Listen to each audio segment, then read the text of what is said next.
গরুর মাংস তো আমরা বিভিন্নভাবে রান্না করে খেয়েছি, তবে চুই ঝাল দিয়ে কখনো রান্না করে খেয়েছেন? অনেকেই খেয়েছেন, আবার অনেকেই খান নাই। যারা খান নাই তাদের জন্য আজকের রেসিপিটা। আর যারা খেয়েছেন তারা অবশ্যই কমেন্ট করে জানাবেন আমার রান্নাটা ঠিকঠাক হয়েছে কিনা। হ্যালো এভরিওয়ান, আসসালামু আলাইকুম। সবাই কেমন আছেন? আশা করি সবাই ভালো আছেন। আমি আল্লাহর অশেষ রহমতে আলহামদুলিল্লাহ ভালো আছি। চলে আসলাম আজকে আবার একটা নতুন রেসিপি নিয়ে। আজকের রেসিপিটা হচ্ছে গরুর মাংস দিয়ে চুই ঝাল দিয়ে রান্না করেছি। এই চুই ঝালটা কার কার পছন্দ অবশ্যই কমেন্টস করে জানাবেন। তো শুরু করে দিলাম রান্নাটা। এখানে আমি 1 কেজি পরিমাণে গরুর মাংস নিয়ে নিয়েছি। মাংসটা হাড় চর্বি সহ মাংস নিয়ে নিয়েছি। আর এখানে নিয়ে নিয়েছি চুই ঝাল। এই যে চুই ঝালটা, এখানে আমি এতগুলো চুই ঝাল কিন্তু দেবো না, এই বড় এক টুকরোই দেবো।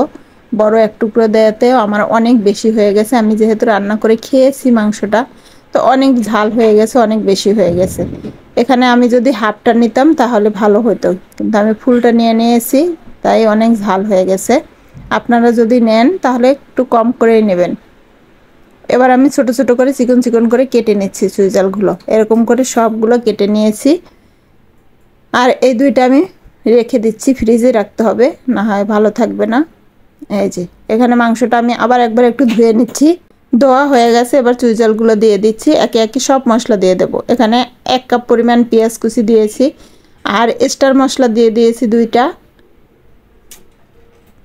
লবঙ্গ দিয়ে দিয়েছি 4-5টা, দারচিনি 2-3 টুকরা, এলাচ 4-5টা, আদা রসুন বাটা 2 চামচ পরিমাণে।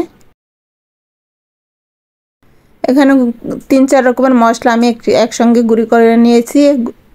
মশলাটা হচ্ছে এখানে ধুইনা জিরা, তারপরে দারচিনি এলাচ একসঙ্গে গুঁড়ো করে নিয়েছি। মরিচের গুঁড়ো দিয়ে দিয়েছি, হলুদের গুঁড়া, লবণ আর তেল দিয়ে দিয়েছি।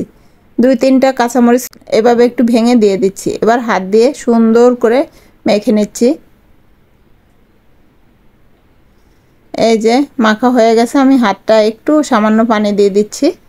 এই যে এবার ঢেকে আমি চুলায় বসিয়ে দেব। চুলায় বসিয়ে দিয়েছি। ঢাকনাটা তুলে একটু নেড়ে চেড়ে দিচ্ছি, মাংসগুলো একটু উল্টে দিচ্ছি।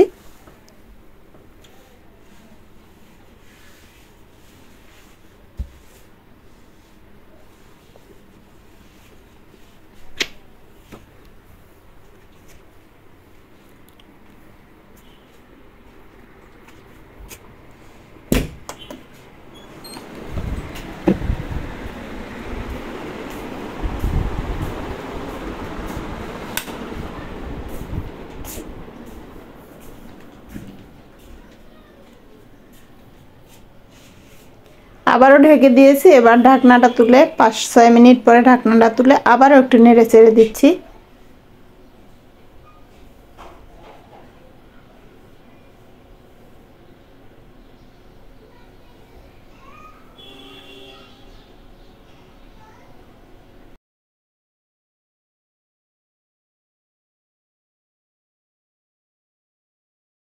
আস্ত রসুন দিয়ে দিচ্ছি। এখানে এখন গরম পানি দিয়ে দিচ্ছি।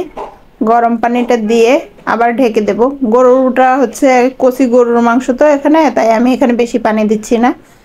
আমার গোশটা মোটামুটি সিদ্ধ হয়ে আসছে। এখন একটু ঝোলের পানি দিয়ে দিলাম, দিয়ে ঢেকে দিয়েছি।